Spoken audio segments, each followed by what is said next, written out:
the man of the Indian subcontinent who freed the Muslims from British rule, a great leader whose fame spread across the world. Even the British themselves admitted, if it weren't for him, Pakistan would never have come into existence.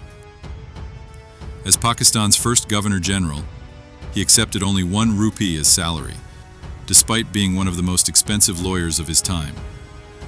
Today, the world knows him as Quaid Azam, the great leader and father of the nation. Today, we will talk about the family tree of Pakistan's founder, Ahmed Ali Jinnah. Who were his ancestors? Where in the subcontinent did they live? When did they embrace Islam? And what religion did they follow before that? How many children did Jinnah have? And does his bloodline still exist today? Few people know that Quaid Azam belonged to a Rajput Hindu family. It is said that the family's ancestor, Hirji, came from Sahiwal in present-day Punjab, Pakistan. Hirji migrated with his son Meghji to Panjali, a village in the Gondal region of Kathiawar, in what is now the Indian state of Gujarat. At that time, the family practiced Hinduism and took up farming in Panjali. There, Meghji had a son named Poonja Meghji, Jinnah's grandfather. Historians note that he was the first in his family to embrace Islam. Because he converted from Hinduism, he became known as a Khoja Muslim and joined the Aga Khan Shia Ismaili Nizari community. Unlike farmers, Poonja owned weaving looms, producing and trading cloth.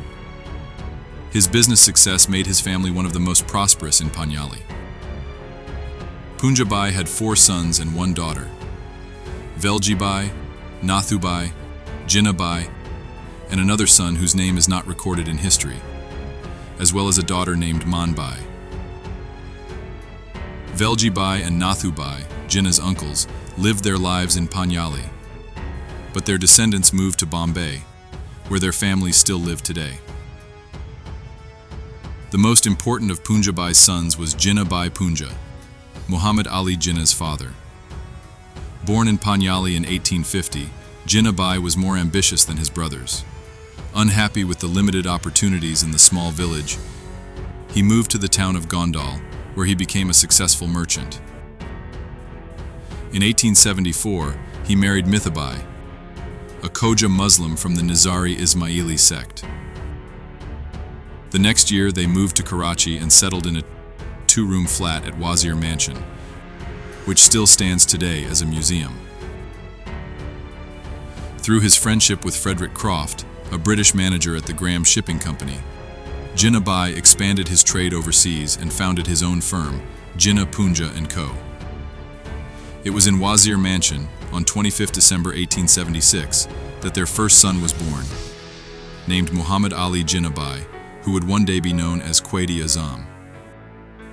For the first time, Jinnah gave his children purely Islamic names, abandoning Hindu customs and raising them according to the Quran and Sunnah. Quaid Azam's siblings included Rahmat Ali, Maryam Bai, Ahmed Ali, Shireen, Fatima, and Bunde Ali. Among them, Fatima Jinnah became the most prominent, later earning the title Mother of the Nation for her unwavering support of her brother during the Pakistan movement. In 1901, after their father's death, Fatima came under Jinnah's care. She later graduated in dentistry from the University of Calcutta and opened a clinic in Bombay, remaining by her brother's side throughout his political struggle.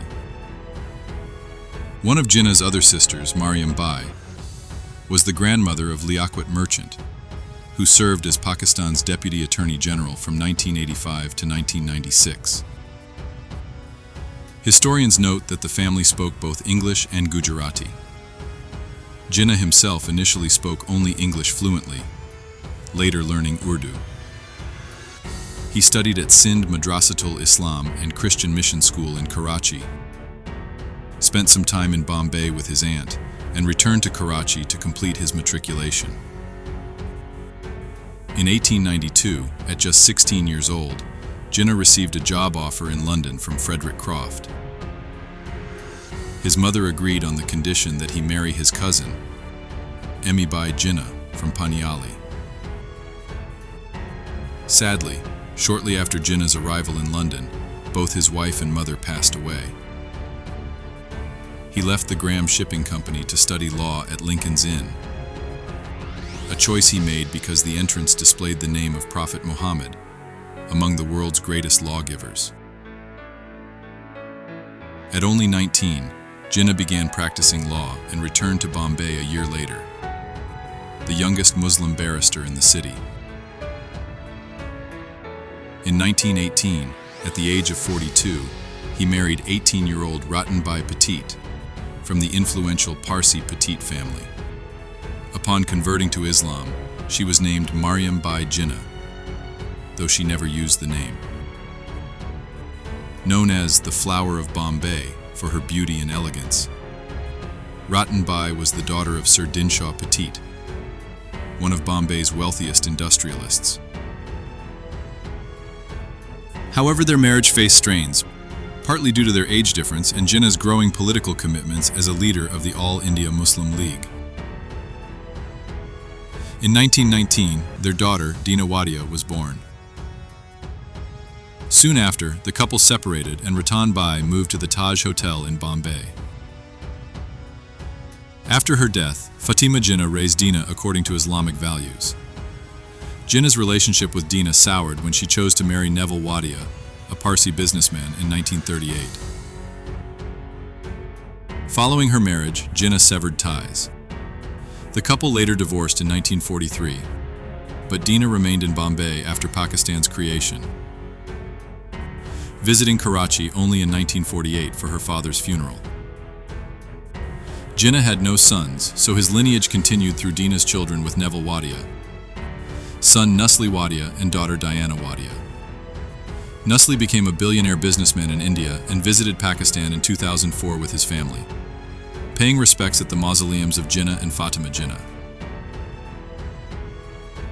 Jinnah-Wadia's sons, Jinnah-Wadia, managing director of Bombay Burma Trading Corporation and co-owner of the IPL cricket team Punjab Kings, and Jahangir-Wadia, a successful businessman, are Jinnah's great-grandsons. If you liked the video, don't forget to subscribe to the channel and hit the bell icon for more.